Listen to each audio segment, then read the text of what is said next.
I just want to welcome Jeanne Theoharis. It's great to be back with you today. And I just want to say that, we met last school year, and it was a credible opportunity because Professor Theoharis contacted me and said she was working on a new YA version of her acclaimed book, The Rebellious Life of Mrs. Rosa Parks, an incredible book. And she wanted student input on how to translate that book to a young adult audience. And so my students in the Black Student Union at Garfield High School in Seattle, where I teach, had the unbelievable opportunity to work with her throughout the year, going chapter by chapter, reading the book together, discussing the lessons, and giving their input on how to best make the new volume. And that partnership has led to this series of classes. So we're really excited to have you back here, Jeanne. Thanks for doing this with us today. And we'll jump right into the questions. Great. So yes, we're talking about the civil rights movement in the North, the one that often gets overlooked and hidden in the curriculum. The North, right? We're using the term the way activists at the time did, which means we're talking about everything from the Northeast to the West Coast, right? When we talk about the North, right, it's basically oftentimes the phrase the North is used as a way to sort of separate the whole rest of the country from the South, which is where supposedly the race problem in this country occurred. So when Jesse and I are talking about the North today, this is everything outside of the Deep South, basically. Right. Thank you for that clarification. And I think so much of what we learn in history class has told us that racism is confined to the South in our country. But I want to read something that you wrote in your book, A More Beautiful and Terrible History, which I highly recommend everybody get. I think it's one of the most important studies of the civil rights movement that really just systematically goes through and debunks the master narratives that were mistaught in school about the civil rights movement. And in your book, you write this that I want people to consider. You said, many scholars and journalists since the 1960s have clung to this false distinction between a Southern de jure segregation and a Northern de facto segregation, making Northern segregation more innocent and missing the various ways such segregation was supported and maintained through the law and political process. So I thought we could start the discussion if you could just talk more about the master narratives that we learn in America about how racism was a Southern problem. Right. I mean, I would be curious for people to use the chat to talk about if you ever learned in school, right, the ways that segregation, so we have this idea of Jim Crow segregation, right? And when you say that phrase, Jim Crow segregation, what supposedly you're talking about is the legalized system of segregation in the South. And certainly Jim Crow encompasses that. But what me and a number of scholars are now kind of arguing is that we have to use that term, that idea of a legalized system of segregation to understand also what's happening outside of the South. And it worked through the law in different kinds of ways, right? It didn't necessarily say Black students and white students have to go to different schools. But what it did say, right, how do you get, what school you go to is based on where you're zoned, right? That phrase zoning, which basically is the Board of Ed or whatever educational body governs your school where you live, draws lines to say these students will go to this school and these students will go to this school. God doesn't draw those lines. They're not naturally made in the earth, right? They are made by public officials and they can be redrawn. And one of the things that's really interesting about the period we're going to be talking about is you will see school districts like New York, like LA, like Boston, constantly redrawing those lines to keep the schools the way they are, to keep schools majority white, majority Black, majority Latino in some places.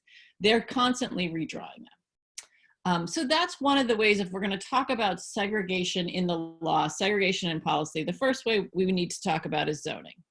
The second is, how do they decide what teachers go where? How do they decide what resources go where? Again, it doesn't come from on high. It doesn't just fall down from the sky, right? Teachers are assigned by the Board of Ed, by the law, if you will. And therefore, the fact that some schools have lots of experienced teachers and some schools have lots of substitute teachers, right? So this is another way that segregation is working through and in the law. Who gets hired?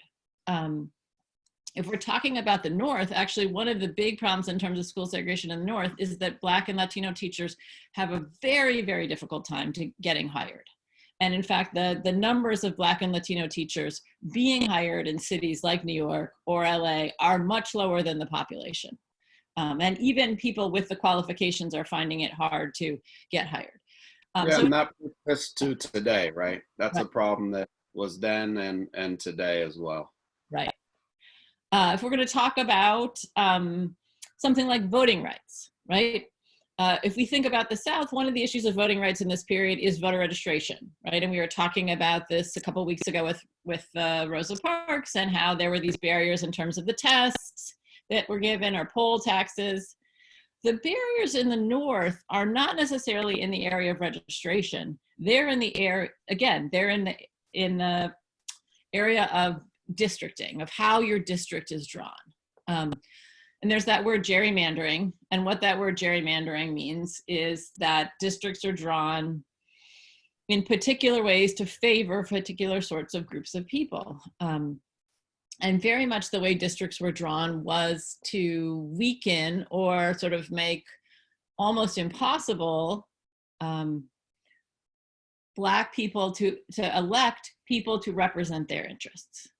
And so there's this really pivotal court case in 1962 that I'm sure none of us learned about. I didn't learn about it till I was a professor, called Baker v. Carr in 1962. And basically the Supreme Court says in 1962, they find that in fact, the voting districts have been drawn in a way to disadvantage Black voters, to disadvantage urban voters. And they make many major northern cities have to redraw those districts. So that's how we get a John Conyers. That's how we get a Shirley Chisholm, is that it comes out of that Baker v. Carr decision. But again, when we tend to learn about voting rights in school, it's very much focused on the South. Yeah, no doubt. I appreciate that because, yes, so often we only learn about segregation as a Southern phenomenon, and yet we're living segregation every day here in Seattle, right? I mean, we see it in our school buildings, we see it in the differences between the advanced classes and the general ed classes, right? And so even though segregation is a everyday part of our lives across this country, somehow they get away with teaching over and over again that this is confined to the South. And I think the same way that they talk about segregation being a phenomenon only in the South, they also talk about the civil rights movement being a phenomenon only in the South, right? So as the movement achieved, I think one of the basic narratives that I've learned about the civil rights movement that I think is problematic is that the Southern Civil Rights Movement achieved the 1964 Civil Rights Act and the 1965 Voting Rights Act. And it was only then that the Black freedom struggle moved north and turned into the Black Power movement, right? And so I think it's the idea that there wasn't civil rights struggle by Black folks before the Black Power movement in the North, and they weren't simultaneously struggling during the civil rights movement. So in a moment, I want to go more in depth to some of those specific struggles, but just generally talk about that framework and what's wrong with it. So I think I think you've pinpointed it, right? Which is that there's this this idea that somehow Black people in the North were basically satisfied. It's a narrative we often talk about that sort of turns on this idea of the Great Migration and that the North is a promised land. And certainly people were leaving the South because of racism, because of racial terrorism, because they were wanting more opportunities for their kids, for themselves in terms of schools in particular. But what they find in the North, to use my favorite Rosa Parks phrase, is the Northern promised land that wasn't, which means that some things are different, certainly, but the systems of segregation and housing and job discrimination and police brutality are relatively similar. Like, it's, again, Parks would say she didn't find too much difference. And in fact, in the post-World War II period, what you're seeing in many northern cities, from New York to Seattle, is these cities are actually growing more segregated because we have sort of migration, large-scale migration of African Americans, of Puerto Ricans in the 40s and 50s and 60s. And so in terms of school segregation, they keep redrawing these lines. And so you have parents, you have civil rights activists, you have union members in the North pushing against this, but you have Northerners, Northern white people, very invested in saying, we're not racist, it's open and fair up here. So there's this kind of gaslighting constantly of the civil rights movement in the North. Yeah, absolutely. I want to get into some detail now about what those struggles looked like in the North, because they're just fascinating and breathtaking. And I feel so cheated that I never got to learn about these struggles. So let's begin with the epic 1964 school boycott in New York City. I mean, this is considered like the largest civil rights protest in US history. and yet there's so little that we get taught about it. There's so little discourse in mainstream media, society. It's left out of textbooks. There was very few remembrances of it when the anniversary came. Right. So why did most people not learn about this struggle in '64 in New York, and what happened? So it really begins. It's a decade-long struggle, right? Because once we have Brown versus Board of Ed, just like people in Montgomery celebrated, just like people in Atlanta celebrated, you have people in New York City, Black people in New York City are celebrating that decision, saying this is going to apply to us. You have people in Boston celebrating this is going to apply to us.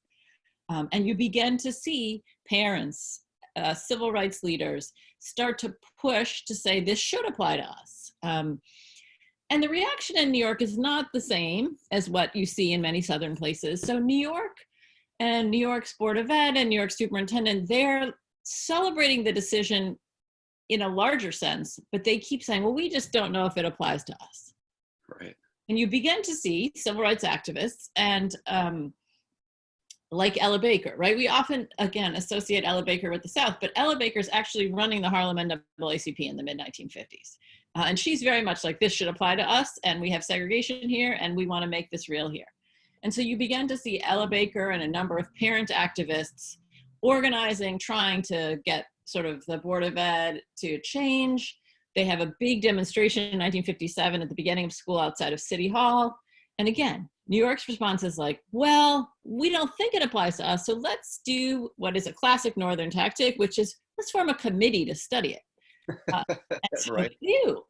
And they decide to put two of their biggest critics on that committee, and it's actually called a commission, and that's Ella Baker and Kenneth Clark, both on that commission. And that commission comes back and says, hey, you know what, there's a lot of things wrong here, and there's a lot of things you're doing that need to change, including rezoning, including teacher placement. And the Board of Ed's like, nah, nope. And so they just ignore their own commission. Then in 1958, you have 9 mothers keep their kids home in Harlem because they don't want to send their kids to these under-resourced segregated schools. The mothers get brought up on charges. These are called the Harlem 9, if you don't know that story. It's an amazing story. Again, the Board of Ed finally decides, oh, this is another Northern tactic. They're like, okay, we'll give your kids a different option. Not the million kids in the district, but your kids. So you keep, and then parents and activists keep pressing in the early 60s and are getting nowhere. So finally, in 1964, February 3rd, 1964, almost a 500,000 students and teachers stay out of New York City public schools to protest the fact that we are a decade after Brown, a decade after the Supreme Court said segregation is unconstitutional, and we still don't even have a plan for desegregation here. Not that we're even doing it. We don't have a plan. And the powers that be in New York hate it. And the New York Times hates it. The New York Times calls it violent. They call it reckless, they call it irresponsible, and they call it violent. So I think one of the things is also some of the people who are who helped to push the Southern movement forward, and I would say that's Northern journalists, have a very different reaction and play a very different role when the struggles are closer to home. Yeah, right. And I'm just fascinated by how many students took part in this struggle, and the fact that teachers joined in with it. Do you know if the union took what the union's position was, or how? I think they not totally consolidated at that point. I don't know. The board threatens to punish the teachers at first, and then ultimately backs off. But I'm not sure in '64. I don't know. Yeah. Because, you know, there had been this whole radical teachers movement in New York City, right? Communist, one part of it, the TU, and if people don't know Clarence Taylor's work, Reds at the Blackboard. I love that book. It's amazing. People should.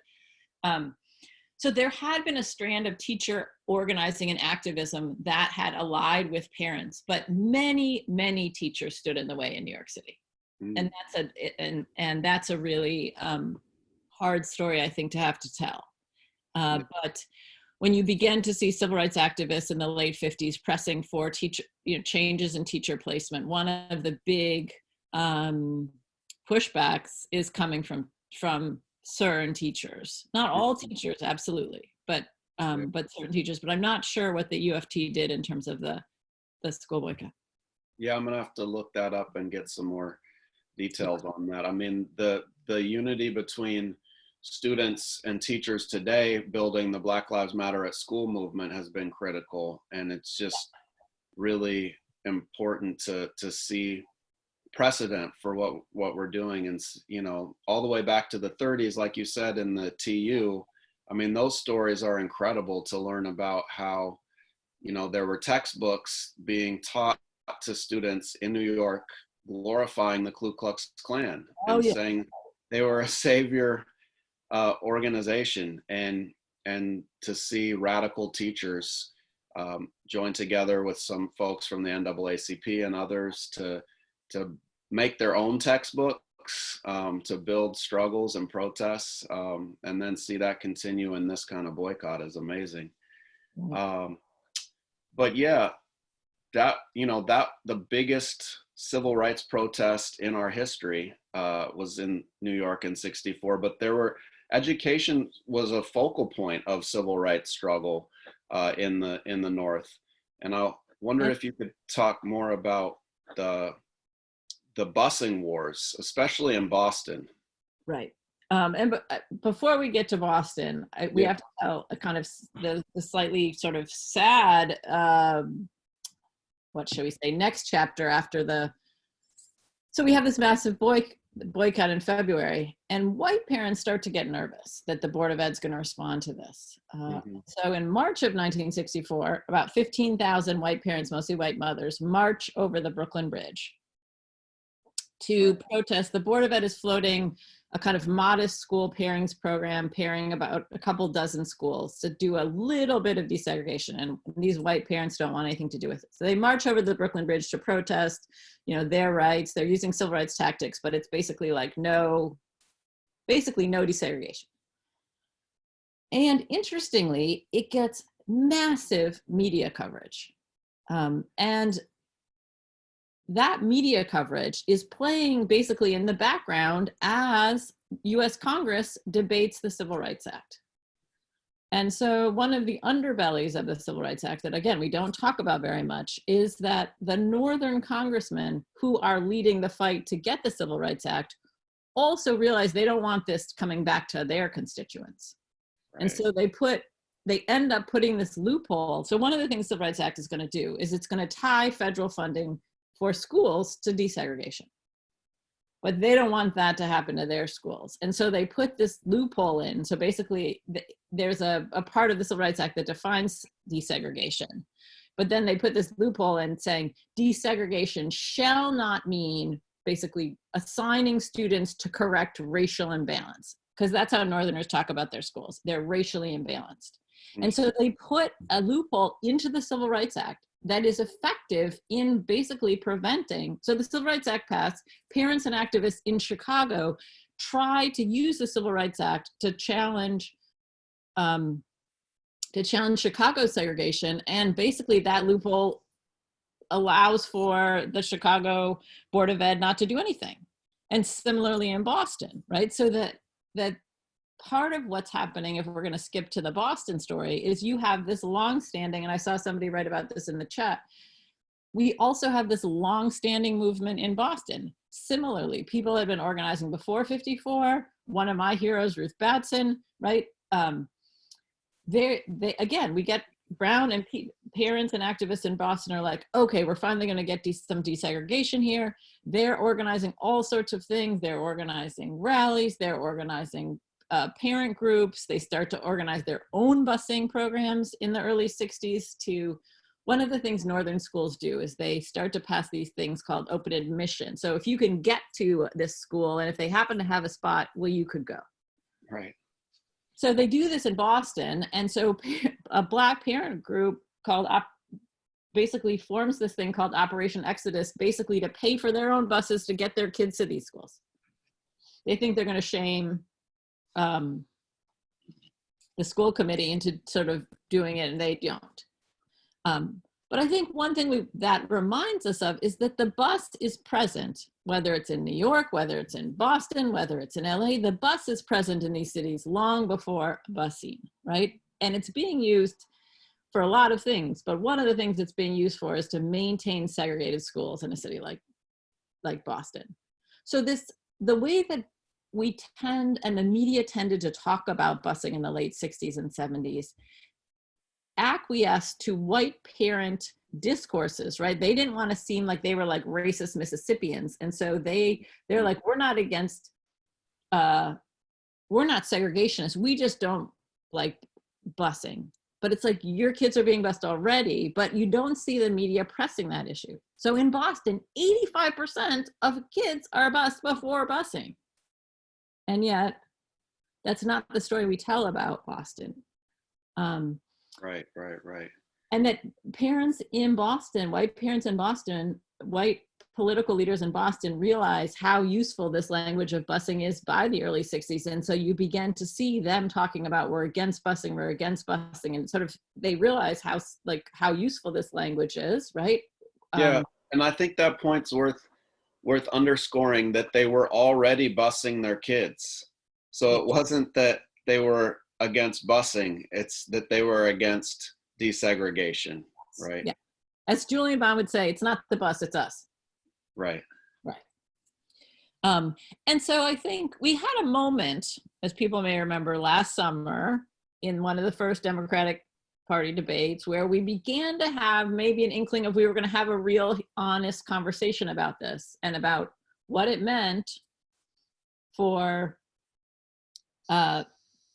the fact that Biden had kind of rose to his like national political like career begins with sort of siding with white parents against busing, right? And that what that really was about.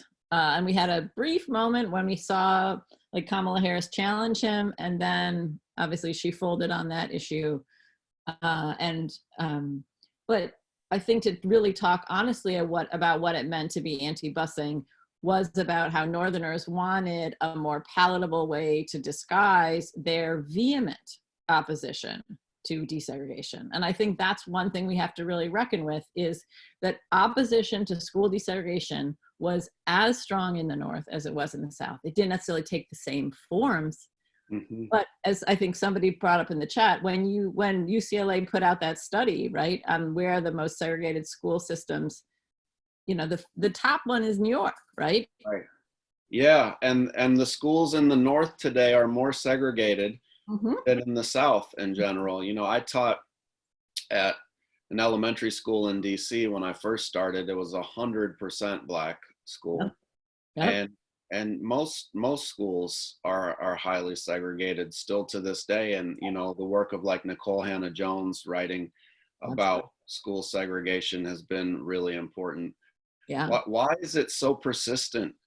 Why is school segregation such a big part of the way institutional racism functions in the North? Well, I think it gets us at this question that I think sometimes we reduce racism to hatred.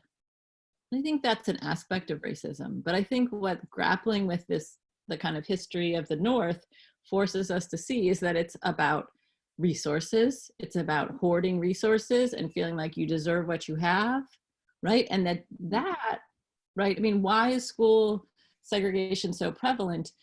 Is precisely because it allows certain people to get more at the expense of everyone, but then to create a system where that somehow seems justified because Americans are also very invested in, like, we're all on an equal playing field. Like, that's how we talk about our educational system, is that education gives us all a chance.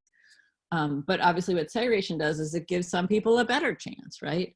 One of the things you see in, again, northern cities in this period, again, as school, like as you have this large scale migration, is that schools educating Black and Latino students are getting more and more crowded in this period.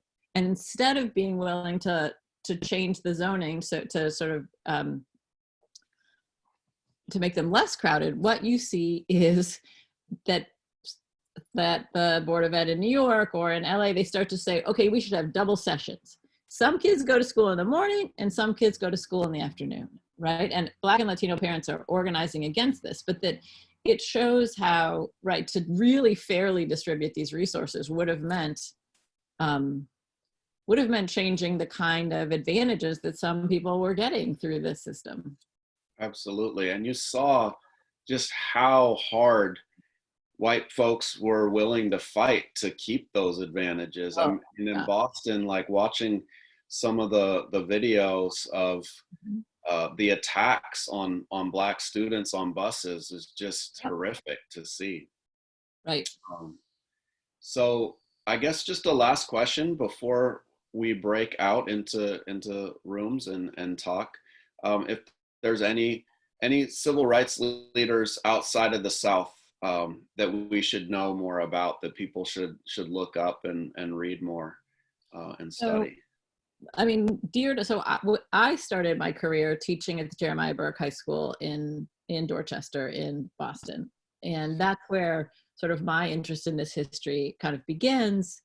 And if you don't know Ruth Batson and you don't know Alan Jackson and many of the kind of leaders in Boston's civil rights movement, that would be the first place I would say to start.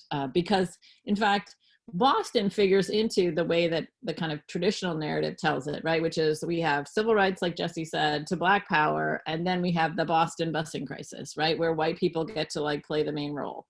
As opposed to a much more honest grappling, which is that you have like a 25-year movement in Boston where they try everything. And in many ways, I think Ruth Batson has a little bit of that kind of Rosa Parks spirit of like, you just try different things over and over. You try organizing parents, you try having rallies, you try having sit-ins, you try having independent busing programs, you try to have like, and then you try a federal court case. I mean, in many ways, what happens in Boston is that the federal court case is sort of the last, like they've tried everything. And then in 1972, they decide, the NAACP decides that they need to go to court, right? But that to start the story in 72 misses both everything they've tried and how much resistance they have encountered, right? Because I think to deal honestly with what happens in Boston is to understand how hard people had fought, white people had fought not to desegregate. and that it's not just people in South Boston, right? Because I think there was also a way that we tend to portray racism as kind of redneck, as kind of about working class people. Mm. And it wasn't just working class white people in Boston that didn't want desegregation, right? Middle class neighborhoods as well had, like both in 74, were part of the resistance but to desegregation, but also had fought for years as well. So I think, so I would say the civil rights movement in Boston. And then I would also say, and we're going to be Jesse and I are going to be talking more about this on May Day, but I also think we have to go back to the figures we think we know. And I would say, obviously, Rosa Parks, but really learning about Ella Baker in New York City. Right. But on May Day, Jesse and I are going to be talking about Dr. King and returning to Dr. King. And one of the things I've gotten really interested in is how much Dr. King is talking about Northern segregation in the 50s and early 60s, and how we completely ignore that whole side of Dr. King, even as people have more recently gone back to really excavate the radical King. Somehow the King that has been challenging Northern liberalism, really since since they start SCLC, he's talking about Northern liberalism and the limits of it. But we don't know that King. And so Jesse and I are going to be talking about that more. Yeah, I'm excited. I'm really excited for that conversation, and a point that you made to me earlier, just about how when we can relegate the racism to the South, it can make white liberals in the North feel like they're off the hook for any of the problems. And that's why I think this reclaiming this history of the Northern civil rights movement is just so powerful and reframes all of American history. And so I want to give some times now for some groups discussion and have folks get a chance to talk about what lessons you got out of this discussion.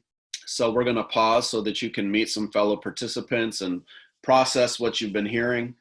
And we will automatically place you in breakout groups of 5 to 6. If at any time you want to leave and return to the main room, you can always do that.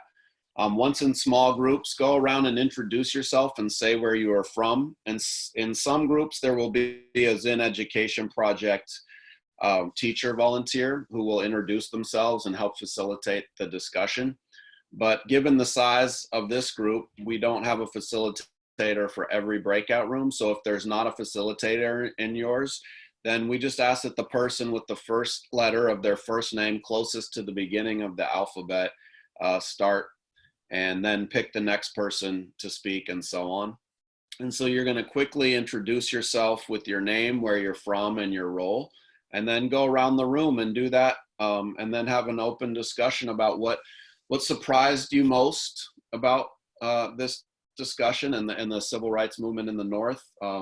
Then talk about what you will use with what you've just learned, and then share any insights or ideas you've had from the presentation, right? So and I also just want to try to make sure everyone gets a chance to talk, right? So we'll give you a 60-second alert when it's time to return to the full group, and you'll be returned automatically. And before we go into groups, just an equity consideration, making sure that everyone has spoken before you speak again is a good practice. So yeah, I'm looking forward to seeing what comes out of your discussions. Hopefully the breakout rooms are ready. We're going to have a little bit of time to have some questions and a little more dialogue with Professor Theoharis, and then a reminder that we're going to go till 3:15 today, but make sure that you fill out your evaluation before then. I want to start with a question about the stakes of this conversation and why it's important that we have this conversation about the civil rights movement in the North. But if other people have questions, please throw them out in the chat and we'll try to get to them in the next few minutes. So just to kick the discussion off, I want to talk about why we need to learn the histories of struggle in our own cities in the North. right? And what happens if you're robbed of the story of the struggle for racial justice in your cities, living in a northern city, right? Me being in Seattle, one of the things I just told Jeanne in the breakout is that I always make sure that my students do a mural walk in my school building, because we have a mural that tells the history of our school and the Central District, which is the Black neighborhood, historically Black neighborhood in Seattle. And one of the images on the wall is of Martin Luther King. And many students just think it's there because he's a great civil rights leader. But what they learn through the mural walk, in fact, is that he's painted there because he came to Seattle one time. And in his trip to Seattle, he actually spoke at Garfield High School, right there at our own school. And what I emphasize with them is that he didn't just speak about the Southern movement and what he'd been doing in the struggle in the South. He spoke to the fact that Black people couldn't get decent jobs in Seattle. He spoke to the fact that this neighborhood was redlined, meaning that Black people were forced to live in that neighborhood and refused to get loans if they tried to leave the Central District. And so they're amazed to hear that this struggle happened right here in our own city. So maybe Jeanne, if you can comment on why it's important that people learn the history of struggle in their cities. I mean, and one of the things we were talking about during Jesse and I got to have a little breakout group with Sierra was how much people were talking in the chat about local struggles in the cities that either they're in or they're teaching about, and what it would mean to actually get to teach that in school. And what it would mean for students to get to see the place that they live, both as a place of struggle. I was telling Jesse and Sierra, I did my first book talk a couple of months ago at a prison. I'd never done one before, and I was at Wallkill Prison, which is about an hour and a half north of New York City. And the men there, most of whom were from New York City, and they'd read More Beautiful and Terrible History, and we had this great conversation about Northern injustice and they were thinking about their own school segregation experiences. But over and over, they said to me what it would have meant to see this place that they had lived in as being full of heroes, right? And the people who challenged, and that the figures who challenged that are presented to us often are figures that are not political, right? And what it would have meant to see all of these political activists. So I think one of the stakes is, what does it mean to be able to imagine both yourself in a continuum of activism and of the places that you're in, having a kind of systemic injustice that both needs to be challenged and that people have challenged it. So that you're, you need to wash your hands. No, I'm dirty. Right? My good, Okay. if folks could mute themselves, that would be helpful. But I love hearing the sounds of kids. Sorry about that. No worries. Life is real during quarantine, y'all. Right? Yeah. I mean, I think one of the stakes is that part of how Northern racism survives is that it has this gaslighting sort of tendency towards it, which is that it's both there, but it's constantly denying itself. So one of the things that you see if you study the civil rights movement, whether it's in New York or Boston or LA or Seattle, is that constantly what you're seeing political leaders in these cities do is they're constantly saying to Black activists, prove it. We're colorblind. We don't even keep records. We don't even know what students are going where, right? They say this, I mean, and they must be reading the same manual, because when I've studied both like Boston and New York and LA, and these school officials saying the same exact things. And so there's this gaslighting tendency. And so there's this way that Northern segregation is constantly there and constantly saying, no, this is not, no, it's not, no, it's not. And one of the most devastating ways I think that Northern racism is justified is through arguments that say what I would call culture of poverty arguments that place the kind of existence of inequality onto kind of behaviors and values that communities develop that are kind of antithetical to success. And again, these kinds of arguments are with us today. And so you have these narratives that like, well, certain parts of the Black community just don't value education enough. They don't have the values to succeed in school, which is why you have Black students not doing as well. And you see these arguments from the jump after Brown in northern cities as a way in Boston, right? We don't have inferior schools, we have inferior students, right? You see school committee members saying that in the early 60s. So to me, one of the biggest differences in the ways, and I saw somebody ask this on the chat, differences between, and I call Northern segregation Jim Crow. And I actually just wrote a book with Brian Purnell, edited a book of new research on the North, and we call it The Strange Courage of the Jim Crow North, because I think we have to talk about the North as a Jim Crow place. But one of the key differences, I think, is the ways that Northerners don't tend, for the most part, to be willing to celebrate, segregation now and forever, and instead have a variety of different kinds of discourses used to kind of mask and justify inequality. The most damaging, I think, of which is these kind of recourse to these kind of cultural arguments. And those our students carry with them to this day, right? So that they also internalize that idea that certain communities don't work hard enough, or that they don't, that if you just, right, have different values for success, that's how communities succeed, as opposed to, well, some schools have class sizes of 35 and some schools have class sizes of 21, right? Right, exactly. Oh, no, excellent. Well, we're getting some good questions coming in, so I want to ask you a couple of these. Mm-hmm. Dave Ziron wrote, Professor Theoharis, do you agree with the idea that the groundwork for the civil rights movement in the North was laid in the 1950s by Malcolm X, the NOI, arts leaders like Ruby Dee and Ossie Davis, and the whole culture of resistance that coincided with or even predates what we understand as the civil rights movement?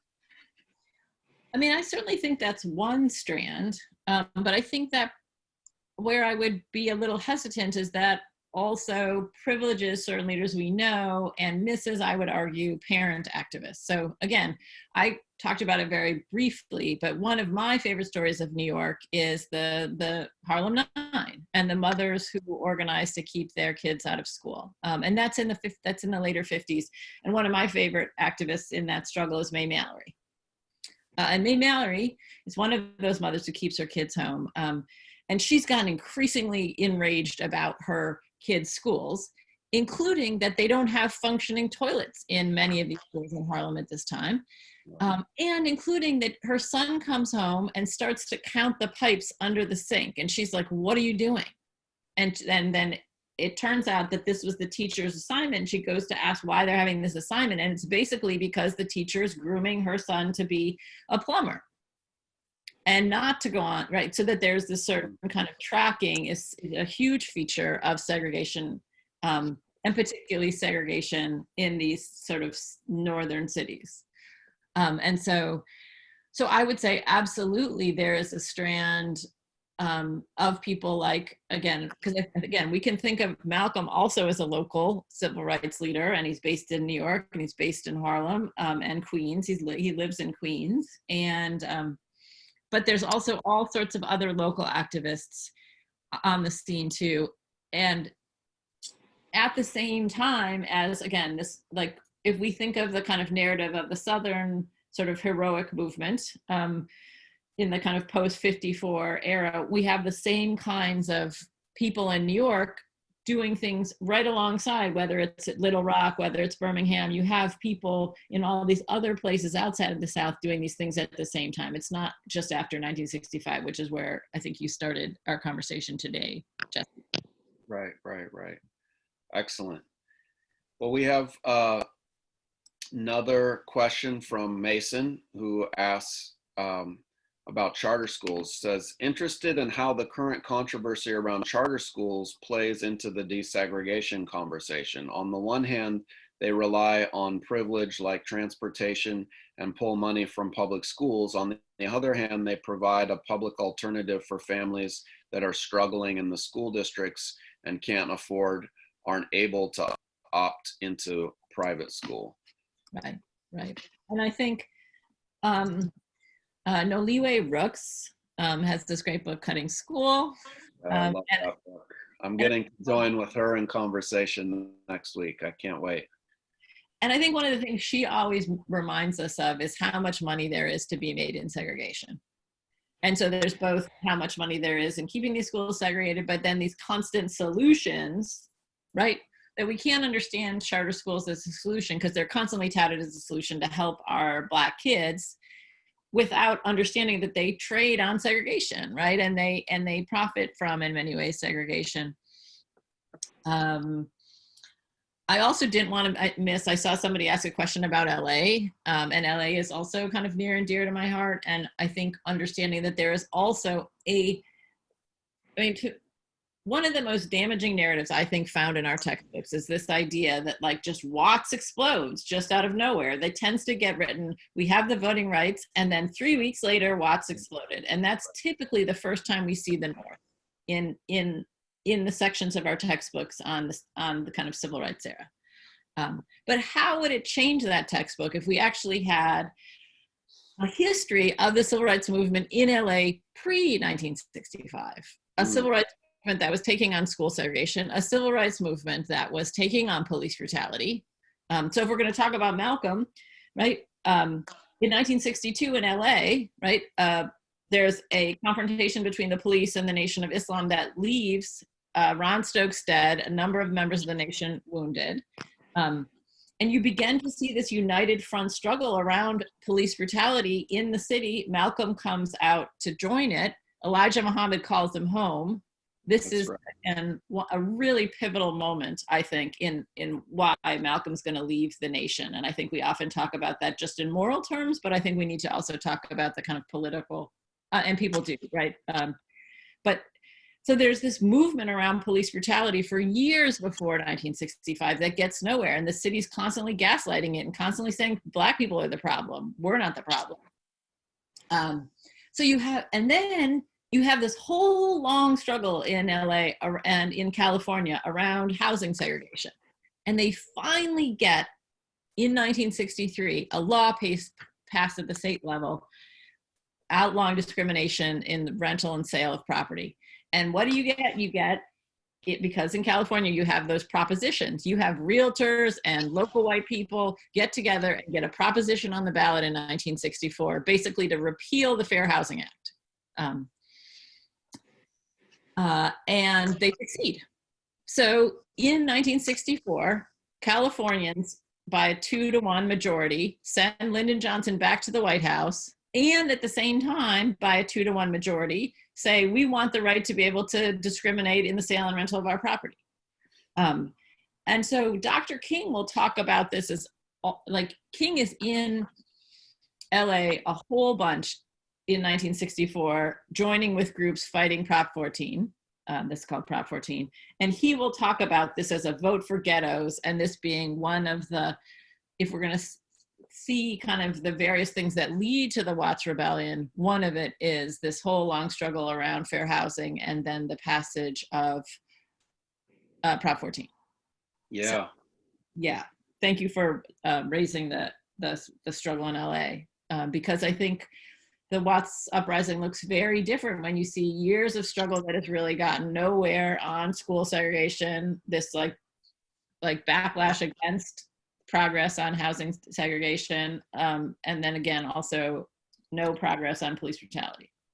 Yeah, excellent. I want to do one last question, but first, just I'm so glad that you raised Professor Rook's work in the book Cutting School. I would highly recommend everybody read that book, and she introduces that term segronomics, right? And like you said, the money that's to be made off of segregation. And so I don't blame teachers or Black families at all that are looking for an alternative to the racism that exists in traditional public schools in our are looking to get out of there and try charter schools as a hope for something different. But when you look at the statistics, charter schools are actually more segregated, right, than the rest of the public schools. And then you look at the way that they siphon off money from the rest of the public schools. And in the world's richest nation, we could fully fund education and have community schools that have wraparound services.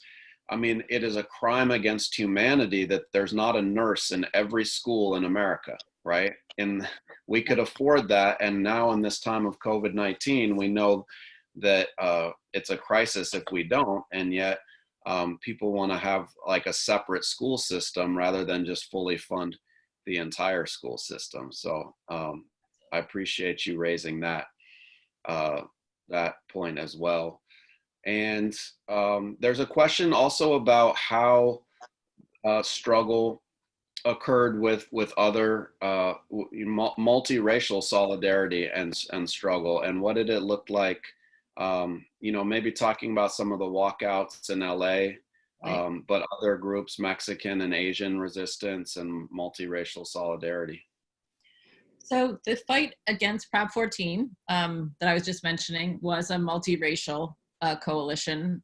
So you see Asian American groups, Chicano groups, Black groups working in '64 to try to prevent the passage of Prop 14. One of my personal favorites in LA is what we tend to call the East LA blowouts, right? 1968, Chicano students blow out of 5 high schools on the east side of LA. But what we don't often put in that narrative is that there's also Black students who walk out on that very same day in South LA. And so we often segregate this history. And to me, I've gotten really interested in these moments where you see people coming together. And I just have started to research that and trying to sort of figure out how sort of Black and Chicano students, like where they're meeting and how they come to this. But that there is this, and that you see both Black and Chicano students saying in '68 that they're picking up the struggle of their parents, right? That their parents had been struggling against these conditions and that basically had gotten very little change. And so then you see this younger generation picking up the struggle. I also noticed that people talking about Milwaukee. I grew up in Milwaukee. If you haven't read Patrick Jones' Selma of the North, which is really a lovely sort of history of the civil rights movement in Milwaukee, and it's really interesting. I saw people mention Father Grappi, this white Catholic priest who works with this like group of like basically Black Power youth, and this really interesting kind of movement that develops in Milwaukee. And obviously some of the scenes from Milwaukee, particularly as they're engaging this open housing struggle in Milwaukee, if we didn't know, they would look like they're in the South, right? The kind of violence, the kind of anger, the kind of visuals. But yeah, so if you don't know that book, again, Patrick Jones, Selma of the North. Yeah, absolutely. So there is so much rich discussion that we've had today, and I hope that it will spark people's curiosity and that they'll go forward and read more. Yep. Check out your book for sure, and others on the and I hope it leads them to research their own cities, right? Right. Learn about the history of struggle in their own cities. And so it's just been a pleasure sharing this time with everybody here today. You know, these are really scary and difficult times as we face the global pandemic of coronavirus, and just building this kind of community of resistance together and discussing these lessons has been really meaningful to me. So I greatly appreciate the work that Sierra and Deborah did to make this happen, and being in conversation with you, Jeanne, has been wonderful. And I hope before people go that they will make sure they fill out the questionnaire so that we can know how this session went for you.